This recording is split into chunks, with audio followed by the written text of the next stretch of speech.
we get going, let me, Rick, if you wouldn't mind going ahead and pushing the play button, that would be awesome. And welcome. Happy New Year. Welcome to 2021. This is our year, kids. This is our year. So we've crossed the hump. It's a downhill slide from here.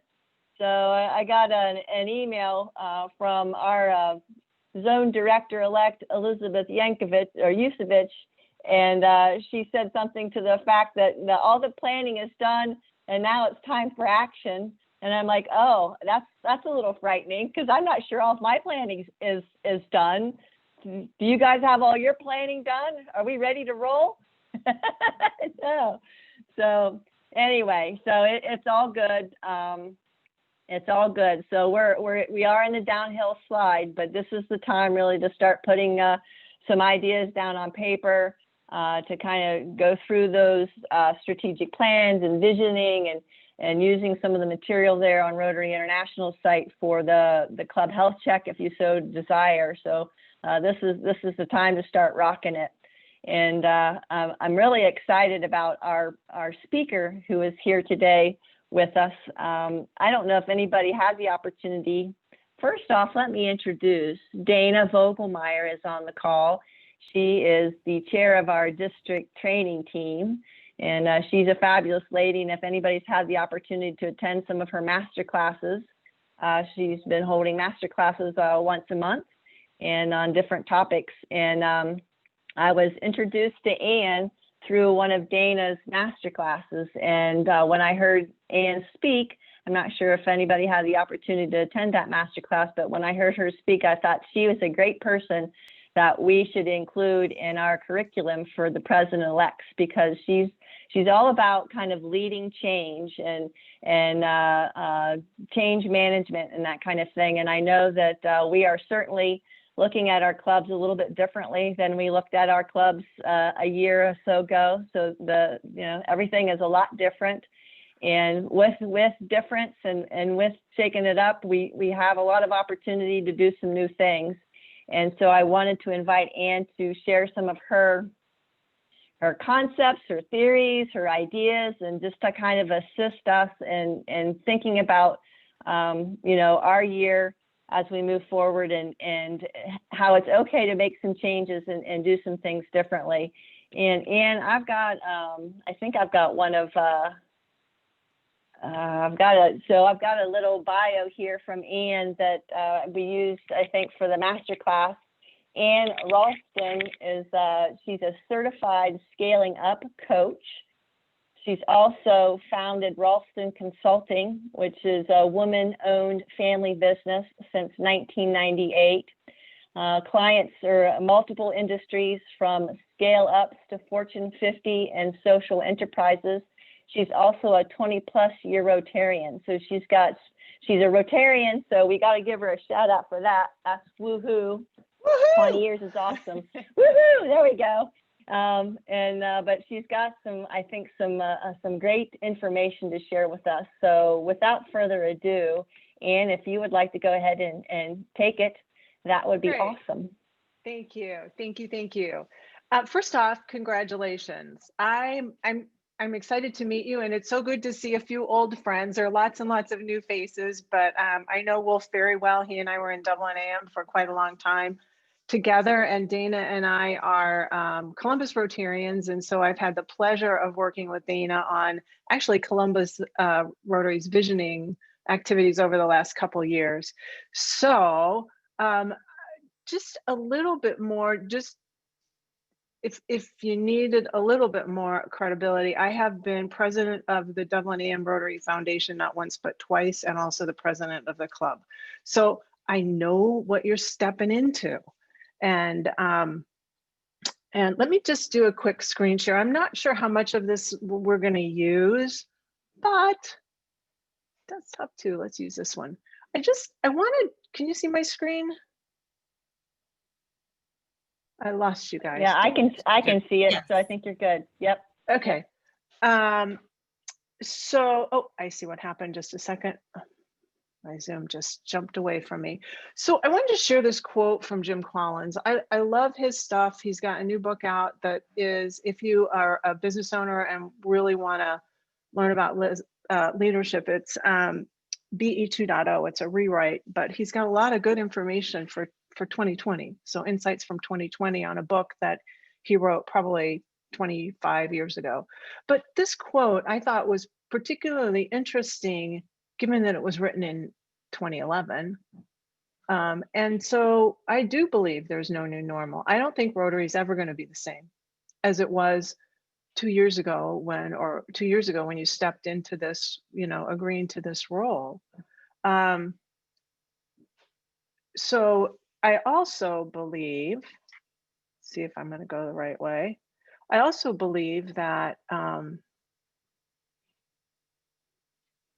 you guys have the second toughest year of Rotary presidency than any other president. And I think the sitting presidents right now probably have had the toughest year. But you guys follow, and you have a lot that's on your plate that you didn't anticipate. But with that, you also have more opportunity than you would have had if we hadn't gone through this whole 2020. I don't even know what to call it. 2020. We'll just call it 2020. And so I think for you all, being able to do your strategic planning is really important, but really setting your aspiration and deciding what you want the club to be about and working with your board to do that is probably the first and most important thing. So I'm going to invite you to take just a minute, and if you would, think about it, and in the chat, tell me what your aspiration for your club is.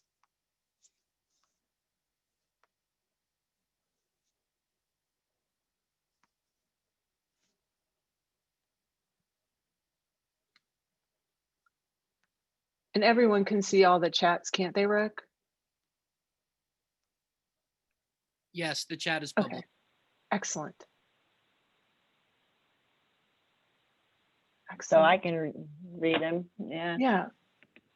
So you've got Steve says, try to reunite. They're coming in fast now. Yes. Return to engagement in hands-on community service projects. That came from Michael. Susan says that rebuilding our service projects. Steve says try to reunite our members. Joni's got increasing and engaging members. Unity, growth, positive impact in our community, says Laura. Anna says find new opportunities to give back. So there's some great things in here. Excellent. And certainly Rotary is one of the premier organizations positioned to work on unity, diversity. I mean, I think we're just, we sit in a sweet spot there. And so to the degree that we can, kind of say, okay, enough, calm down, and create the unity and togetherness in our community, I think that's fabulous. Here's my next question for you. What doubt or concern or reservation do you have about stepping into this role today? Take a minute to think about that.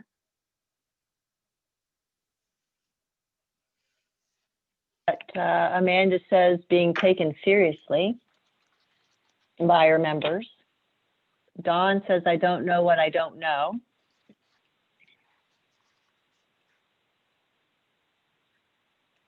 Ryan's got members have gotten out of the Rotary routine, trying to get them to re-engage. Chuck says, back up. Change is scary for older Rotarians. Yeah. Only have Chuck's got limited Rotary for a short time. Yeah. Excellent. Yeah. Excellent. So here's what she said. You all have aspirations for your club and for your board. And so that's that's the starting point for your strategic planning, and with the board. And you all have doubts, concerns, and reservations. So do you Rotarians. And you also have this wonderful cohort that I'm looking at. That's a place to share those doubts, concerns, and reservations, so that you can talk them out, because they are very real, and everybody handles change a different way. You said older Rotarians may, find change scary. Well, I think everybody finds change scary right now.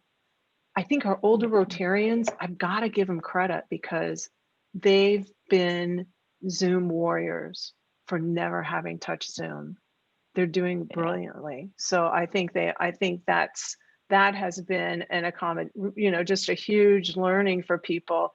And one of the committee chair for one of the committees I'm on in Columbus learned how to schedule a Zoom meeting. Not only did he learn how to attend Zoom meetings, which was not his sweet spot, believe me, far from it, but he now can schedule them himself and host them. And so it's awesome what he's been able to learn.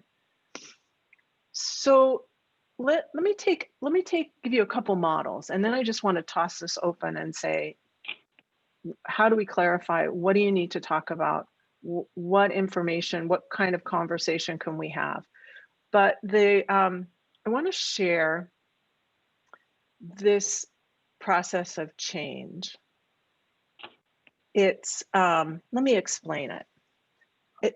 When you do it in organization development, as we look at change across organizations, whether it's a business or a church or a Rotary Club or a community, most of them have some kind of dip. You're going along, you have some kind of dip, chasm, something that you have to get across or through. That's the metaphor that they use for it. And this one is no different. The first A is where you are. B is that you have a desire to do something different. If you're if you're at point A and you don't have a desire to do anything, nothing's going to get you to change. And that's something to remember about your Rotarians. If they don't desire change, if they have no motivation to change, they won't change, which is why over time, we've seen a lot of the older Rotarians that just, I'm not picking on them, but they haven't had a motivation to change, so they haven't wanted to. Today, they do have a motivation to change, as do all of our Rotarians. So you have to have a desire, and you have to have willingness. And then you can create a change. But what happens between point B and point C, that between desire and willingness, that's where you learn. That's where you try stuff. Sometimes it works, sometimes it doesn't. That's where you may feel like you don't have enough energy to do it, so you kind of give up, but you keep going because you actually want what you want. And so at some point you have a breakthrough, and you learn to master your change until you get the result. So it's a very simple model. Here's the thing. If you're going to have anything change, you have to have both the desire and the willingness. And each person has that change model in their head. And none of us are alike. So this is your Rotary Club. And this is you. So those notions of change may not be aligned. So part of the role of the leader then is to create enough desire, a clear enough picture that the club has the willingness to follow along and do the change. So when we talk about re-engage our members, we need to have a very specific metric of what that looks like, a specific goal, clear enough that you and your board can speak the same language over and over and over again to your club members, so they know where you're going, so they know where you want to go, so that they can get in alignment with you. Does that make sense? Just as a very basics of change. Well, of course, that's how it goes, right?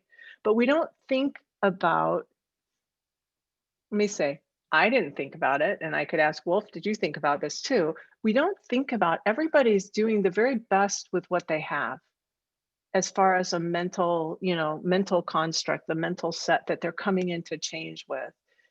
And sometimes you may think you have, you may have Rotarians that are absolutely in support of you, and some may not be in support of you, in support of your idea. They're in support of you, but they may not be in support of your idea. And so it's really important as the president to step back and think about what they're thinking and clarify that with them. So for example, odd example, when the year I was president of Dublin AM, which was 20-ish years ago, something like that, it was a long time ago, I actually had a member or two or three come to me and say, our club is too big. We have too many members.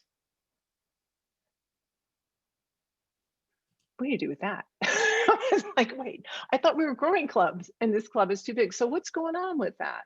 Well, this was a near founding member. And so this person remembered the club when it was 25, 30 people, and they were all friends and they knew each other and they knew each other's children. So she had a different set that she was operating from.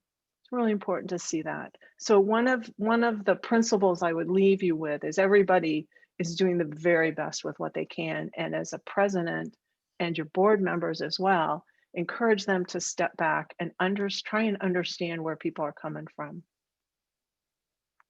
Now, the second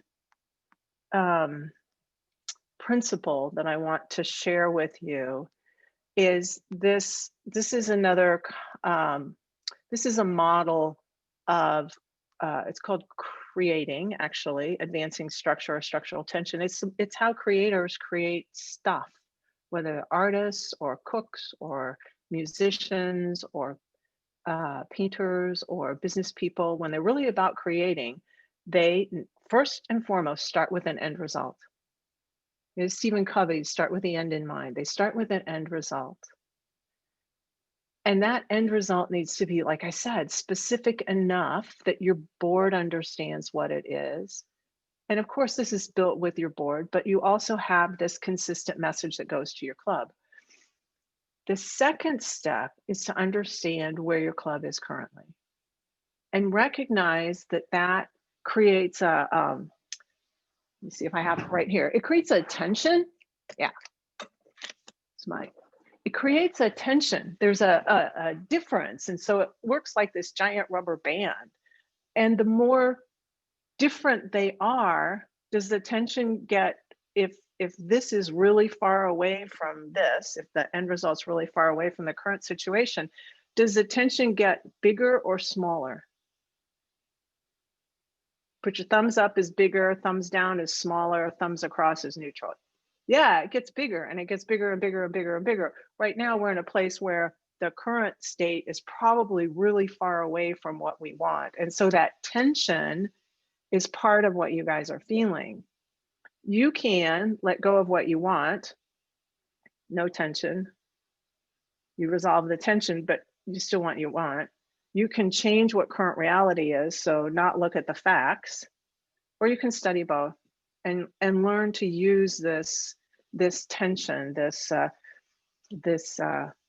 like, it's like a good movie where you're kind of like just waiting for the end, or the last season or the last episode of a season where you have to wait clear till the next season to see what happens.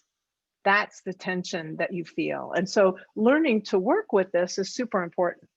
And so on one hand, if you learn to work with it, you can operate in this advancing structure like this little car. It's designed to roll and it rolls. Or the other way is to not learn to work with it, and you'll find yourself in an oscillating structure like this gal in the rocking chair. So the gal in the rocking chair is actually working out of this model. This is her problem-solving model. And so your problem-solving model, you have a conflict, And so you take action to reduce the conflict. And what happens to the conflict? Does it go up? Does it stay the same, or does it go down? It usually goes down. If you have a problem and you take action on it, then you're reducing the problem, right? So let's say you have a headache and you take an Advil, the headache goes away. But if you're sick, the headache comes back, right? So in this model, the action that you take reduces the conflict a little bit, and then it comes back. So you would find that rocking chair kind of feel in your club. And you may see this if you've been a long-time Rotarian, you will have seen these oscillations back and forth. So what I would advise, if you have problems to solve, what you do is that you solve them toward what you want, and be clear about putting that end result ahead of where you're going, so that you're not just solving problems that are going to create this kind of weird behavior in your organization. I'm going to pause there for just a second. What questions or thoughts do you have about that before we go on? If you have a question, please unmute yourself or put it in the chat.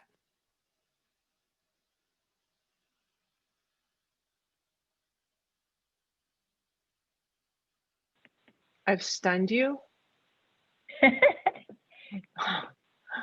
So why am I talking about this stuff?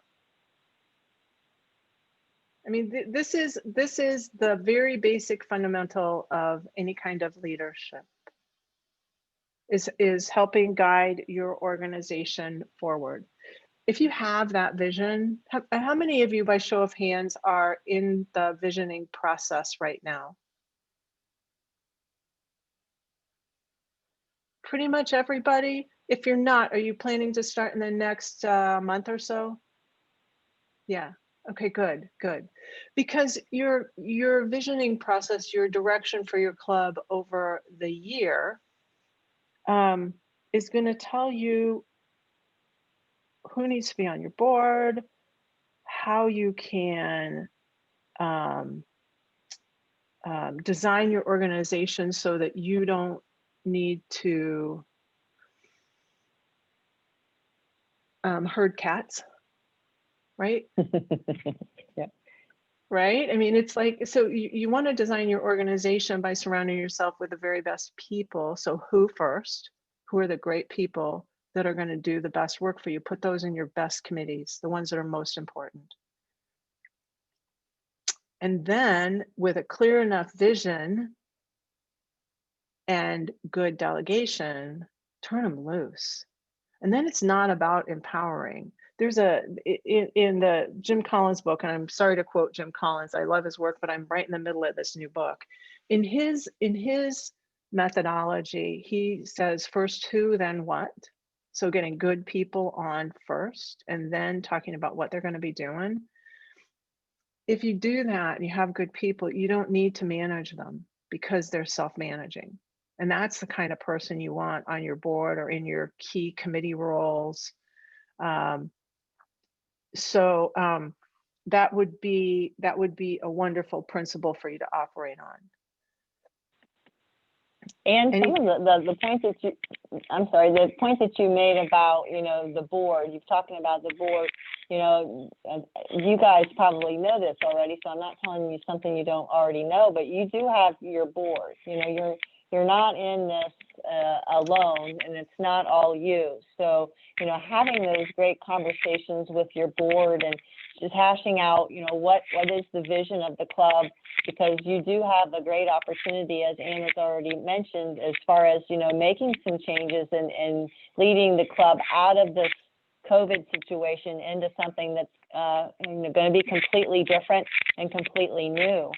So it's not completely up to you to do this all by yourself. So having, periodic meetings with your board and hearing what their visions and ideas are, and certainly you might have something that you want to accomplish, but don't be afraid to have those conversations with those individuals, because they will help you.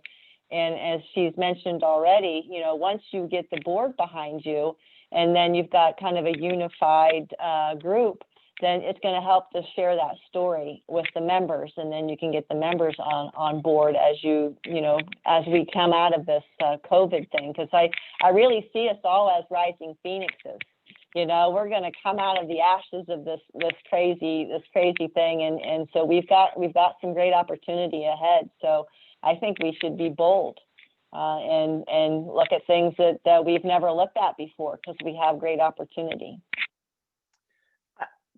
Thank you, MJ. I think that's true. I think the other piece to remember, what I've seen more recently, I know it's been happening. I know Columbus does this. I know Dublin AM does it. And I'm guessing many of your other clubs do.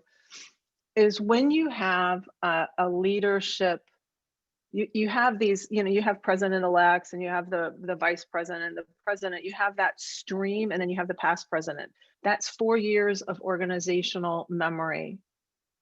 And so to the degree that you can line those up and create a shared vision across 4 years or 5 years, and this is where the visioning committee, the work that they were doing is really powerful, then first off, you're not doing it alone. Second off, you're not creating a vision of what you want.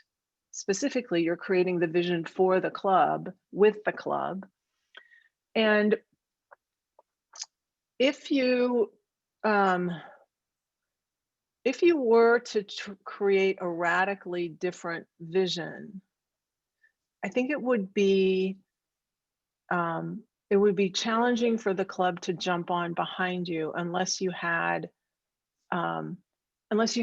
everybody, unless you could create that vision strongly enough that everybody said, hell yes, this is where we want to go.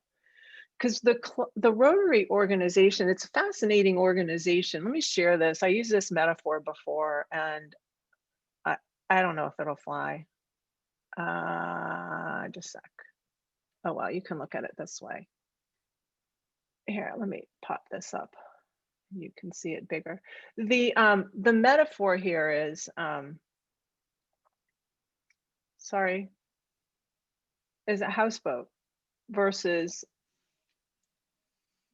the America's Cup boat here.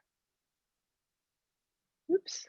So the houseboat is this big old stable barge, designed for stability, designed to go slow. You can't really do a lot of water skiing behind it. And this guy, from the get-go, is designed for super high performance. It's got, I'll stop sharing so I can see you guys. It's got, and it's a couple years old. It's got Kevlar sails. It's flying on, the boat's not in the water. It's flying on like its keel. It's flying on little outriggers, and it goes so fast. And it's actually quite dangerous to be in, but it's designed for speed. Well, Rotary is designed for stability. It's more like that houseboat. So when you think about Rotary, you have Rotary International and all the parameters, and they're good, like the boundaries, the expectations, the dues. You have all of that that's designed to keep Rotary stable.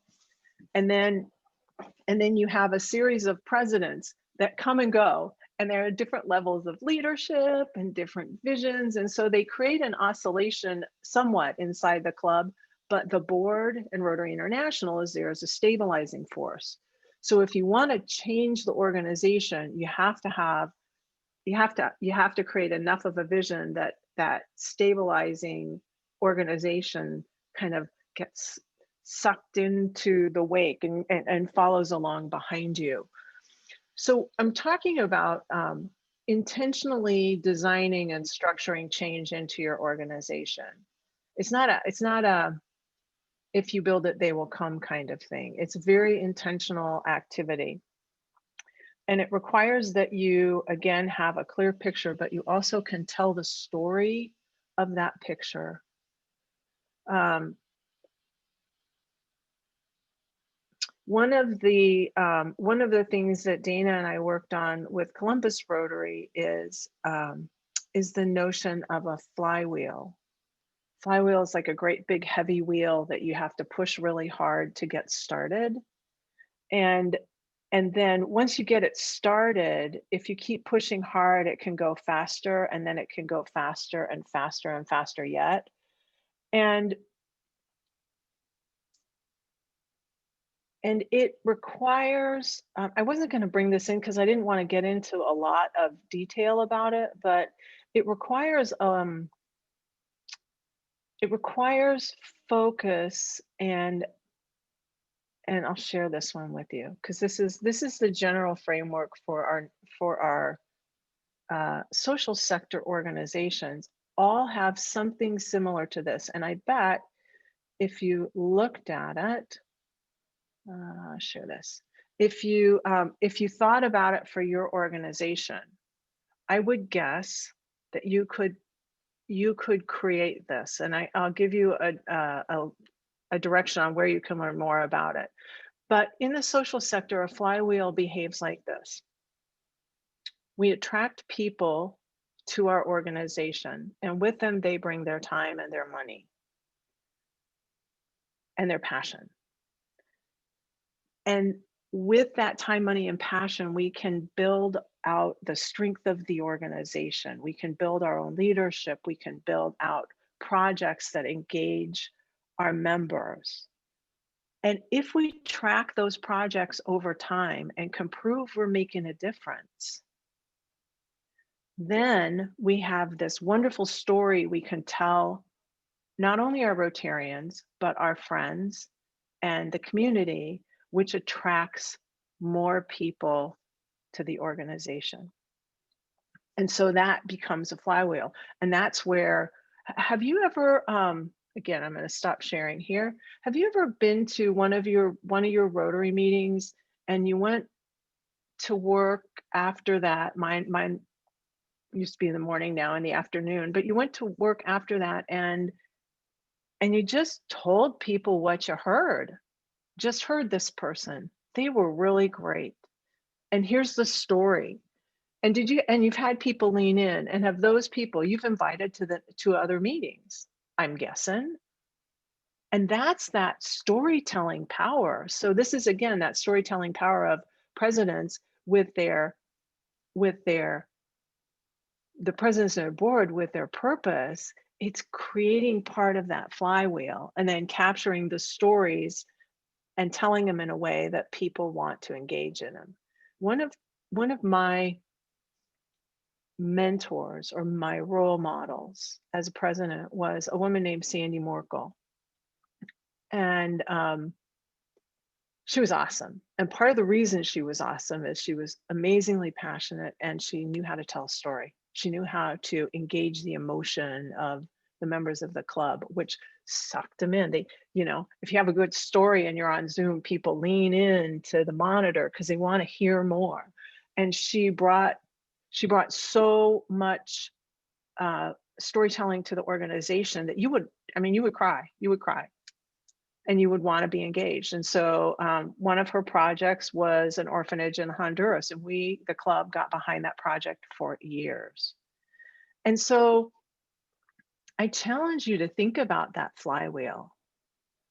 There is a little book, it's in Good to Great in the Social Sector, which again is a Jim Collins book. I'm on a Jim Collins roll, but it is something you can create. You and your board can create this.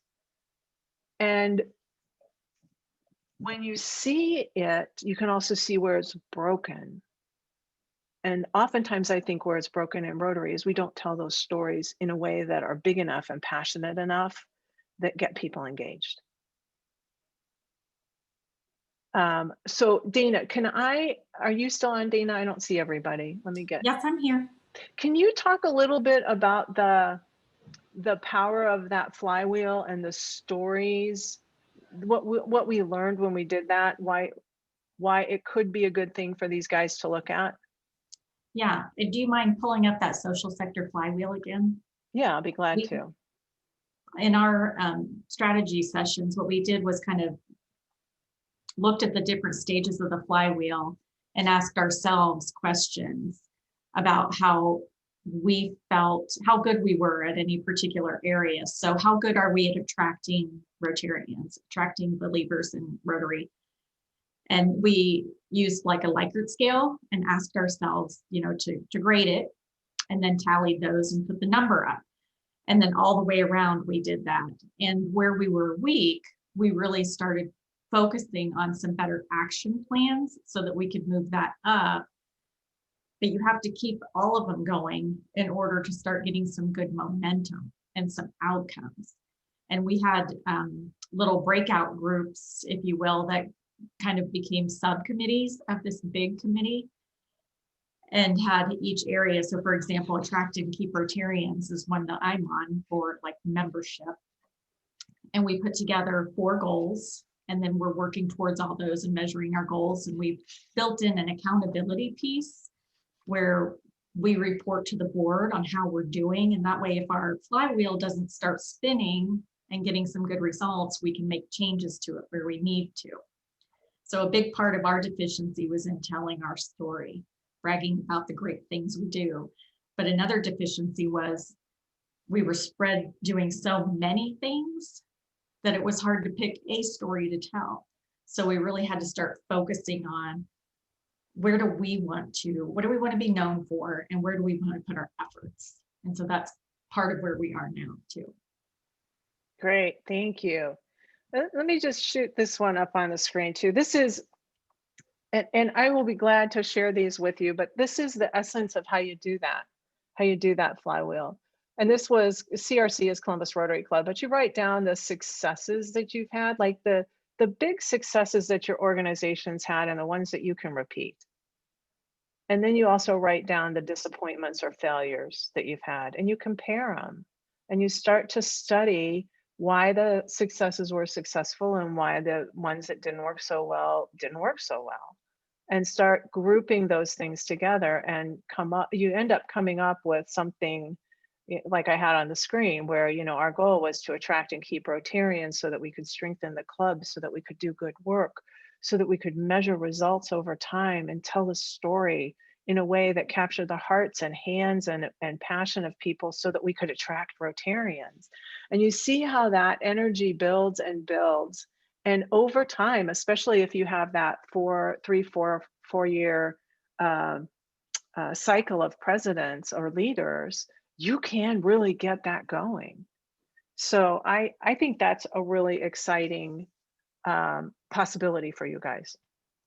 And you can always ask me. I'll be glad to say more about it. We also anticipated changes in anticipated change objections are creating messaging for that. Awesome. That's great.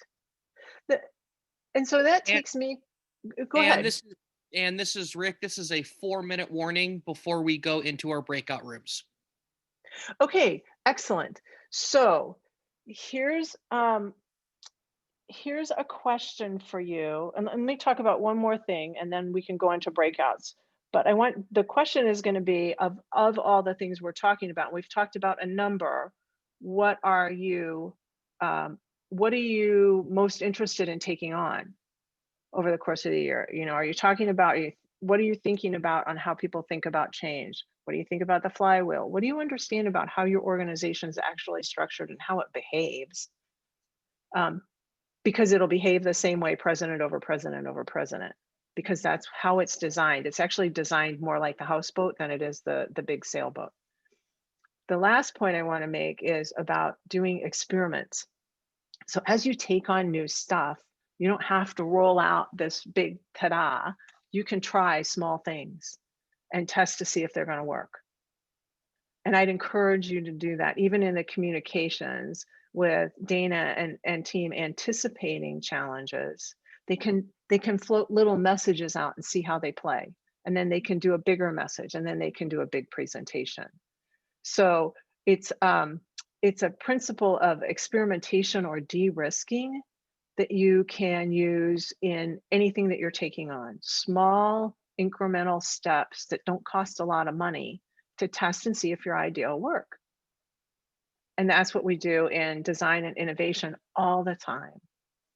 So my question for you is then, given all that we've talked about, I want you as a, how many people are going to be in a room, Rick?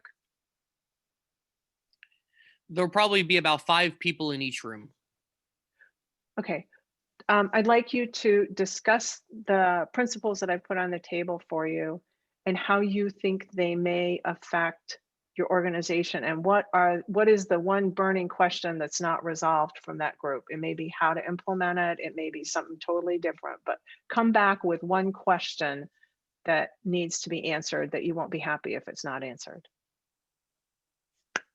How do I do on timer? So when we go, yep. Got it? Everybody got the instructions? Yep. And so if you guys, when you go into your breakout, go ahead and have conversation, but maybe have a scribe or somebody who's willing to share the information, because we certainly want to do take some time to share what everybody's got. So Rick, how many rooms we're going to have? Like 5 rooms, 4 rooms?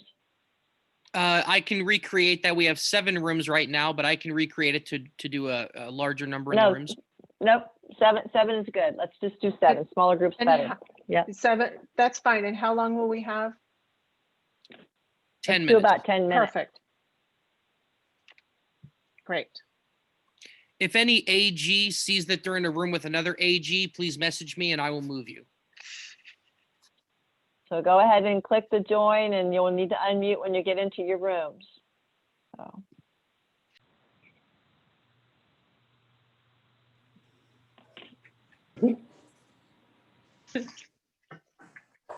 Yay, you're all back. 10 minutes float. Did it fly for you guys?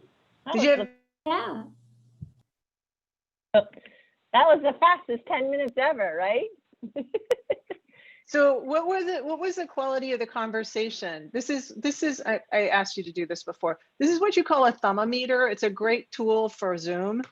So this is great. This is so-so, and this is, it stunk. So, and you can come anywhere in between. So the conversations were good.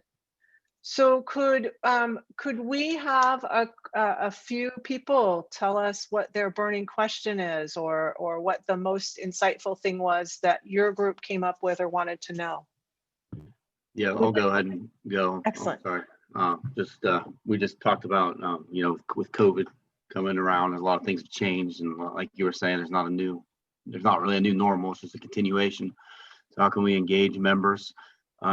And just simple things that you don't think about, like Wolf said, to some student, if they're not showing up, to reach out to them and ask them, that they're still valued, and what the reasons are. That's something you don't think about. At least I didn't, just reach out to members and not showing up. And then the buddy system, trying to get younger people in there. Younger people are, I think, a lot more busier, or it could be argued with families and job demands. So they have to really know that it's worth their time and see the benefits of what Rotary does, which we all know, but how do we convey that to them?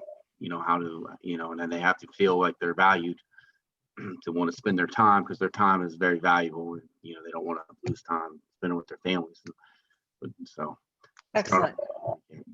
Excellent. I had an amazing conversation with Rotary International when we were doing our visioning. I was asking some questions and nobody had answers, so I picked up the phone and called them, and they talked to me, so it was all great. But part of the conversation is there are lots of different kinds of clubs now, and so what we're in our clubs in this district are pretty traditional clubs.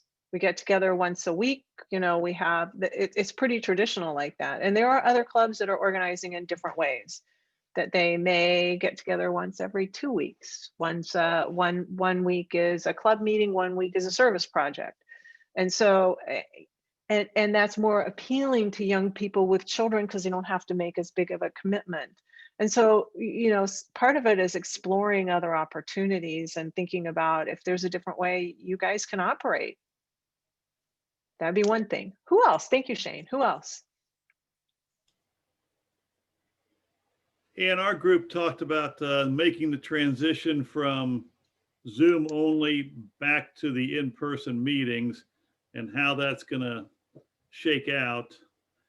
And we also talked about getting away from the Zoom meetings and getting back into doing service projects where you do something. And, Yep. What'd you come up with? well, just the fact that it's a concern that how we're going to handle how that'll be handled going forward, then we've got to, make some arrangements to cover that going forward, because you won't just flip the switch and go straight back to in-person meetings and back to the pre-COVID way, because people are used to having a lot of flexibility as far as meeting attendance and that kind of thing, and participation too in different events. You got to have some participation. Yeah, and I think a couple things to think about, Tom. First off is the health issue and risk. Everybody's carrying a different level of risk. Right. And so your transition may be a transition where you do both, and do both for a while until people feel that they're safe. And, honest to God, they may not feel safe for a couple of years. We may be in this for a while. We don't know. So we can't say when it's going to change, but we do know that small groups work. So I love the idea of checking in with people to see that they're okay, to keep them engaged. I think that's brilliant, because they know you care. They know they're missed. If they're not missed, why would they come back? Especially if they're on the fence, right? So I love the notion of that. I love the notion of getting your service projects started, but maybe starting small group service projects where you can do it safely. Okay. I think the primary concern, I know we all want our members to get back into the club, but it has to be safe. First and foremost, it must be safe. And I know in Columbus Rotary, we have a lot of older members. And if they're still at high risk, it's not safe. So, how do we do that? And how do we create socially distance? We're gonna be doing it for a while, so we'll get practiced at it. But one of the things I mentioned to our group was, if you have a challenge like that, flip it on its head. Like, look at it from different angles. So, if you want to get Zoom back, or if you don't want to do Zoom and you want to do in person, how can you do in person that replicates what Zoom's doing? Well, you'd be in a big room and really far apart. So thank you very much. Good conversation. Keep pushing on it, because that would be a fabulous conversation for this cohort in about 6 months, is where are you and how you're getting off Zoom, and how you're keeping people engaged on Zoom is even more important right now. Yeah. Do we have another? We have time for another? Yeah. I think maybe. Yep. Go ahead. Our group had the question of what happens if you have a chair of a committee that is not pulling their weight or a little bit disengaged. So there was discussion about just reaching out to them to see if something's going on in their life. We all have seasons. Perhaps they're going through a season where they're just not able to commit the time. And then having a kind but candid conversation about, is there somebody we can bring in to supplement or assist you? A couple of folks talked about having co-chairs so that all of that, the workload or the pressure doesn't fall on one person. And so if there's a couple of months that might not work out for that person, they can lean on the other person, or even if there's a small committee. And then we talked a little bit also about, this kind of got off the topic, but that a new year doesn't always have to mean that we're doing something brand new, that sometimes continuity is a great thing. And I think in this time period, especially when things are so chaotic for everyone, sometimes we just need continuity. We don't have to have brilliant ideas and do something that's completely new and off the wall. It's okay to continue to just be and kind of be a safe space for people. So that was what we had to share. Brilliant. And it may be that one of the goals this year for all the clubs is to get back on their financial footing. That may be something, and that's not like grow substantially, but it's stabilize. It's, finding that stability move so that you can grow another year. I think your insights about how to have a conversation with committee people or members, or, people who've committed to something and they aren't delivering, you as presidents have to be comfortable going in with the outcome you want in mind, and having a really, put that little change model, those little people with the little kind of square root sign, put them in your head and think about where that person is. They're doing the best with what they have. So what's going on and how can we support them and still get what you need out of that committee? And as leaders in organizations, leaders that we work with, they oftentimes are conflict avoidant as all get out. It's just, nobody wants that. But positioning it in a way that it's not conflict, that it's collaboration. And the end result is we want this to work for the Rotary Club. So that would be where I'd start that conversation. Awesome conversations. Thank you, thank you. MJ, you tell me, are we on time, off time? Where are we? We're at 6:03, so we should probably go ahead and wrap it up. I know that this is I really enjoyed, Ann, your conversation, and this is very thought-provoking and a lot of great information. I've got a request from one of our PEs that would love to have your slides. So if you wouldn't mind sending me your slides and material there, I'll make sure that everybody gets a copy of that so that they can kind of, use that and put that in their binders, and it would be a great resource for them. But this has been a great conversation. I really do appreciate you being here, sharing your expertise with us. I think it's a perfect conversation at a perfect time in our Rotary journey as we kind of move into our new roles. And just to kind of segue with that, just to kind of give you guys a couple of dates. I mentioned the masterclass. That's how I was introduced to Ann.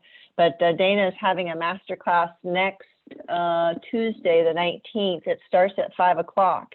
And it's actually works very well, I think, with this conversation. It's going to be Gary Saltis, who's a member of our Peace Builder District, Peace Builder Club, or Peace Builder District member.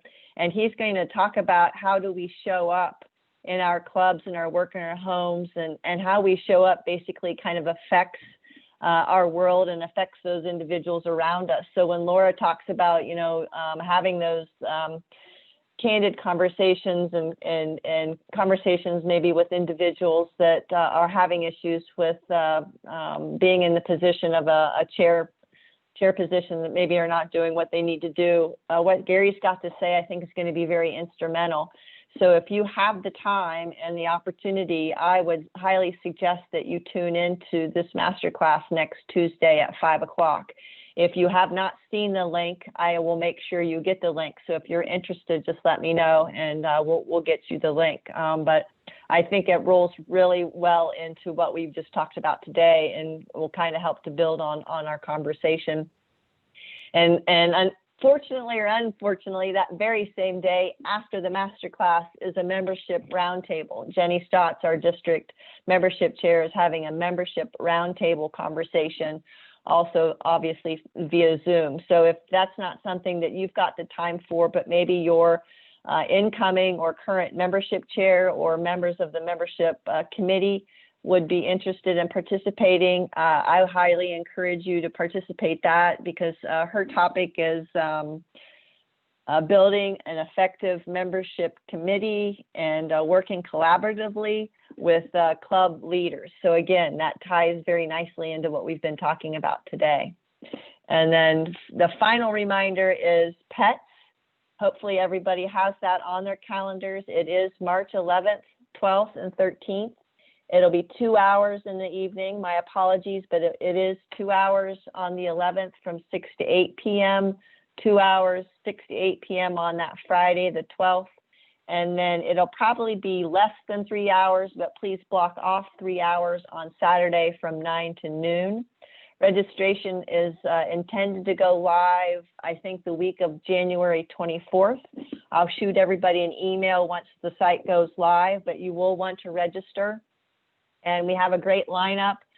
We've got an exciting past district governor from a different district in a different state, Dale Basham. He's incredibly energetic, and he's got some great stories to share about how he grew his club membership when he was president of his club. I don't know the specific numbers, but he grew it exponentially. So he's going to be very energetic, and he'll be our first speaker on Thursday.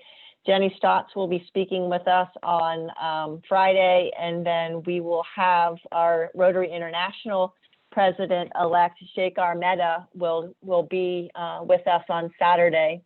And so it'll be very exciting, and he'll do an installation ceremony. And then we're going to have some individuals from Toastmasters.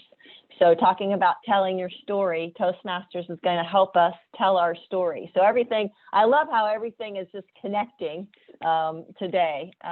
So anyway, so make sure that's on your calendar. I want to thank Price Finley, who is our district governor nominee. He's on the call today. I think Dana might have had to pop off, but Dana Vogelmeyer, our district trainer, I want to thank her for being on here. And your fabulous AGs. I hope that everybody has had the opportunity to get to know their AGs. Remember that these guys are here for you, as well as myself and Price and Dana. We're all here for you guys. So if there's any questions or anything you need, please do not hesitate to reach out, because that's our job. Our job is to help you. So whatever we can do, we are here for you. So does anybody have any questions before we say bid farewell?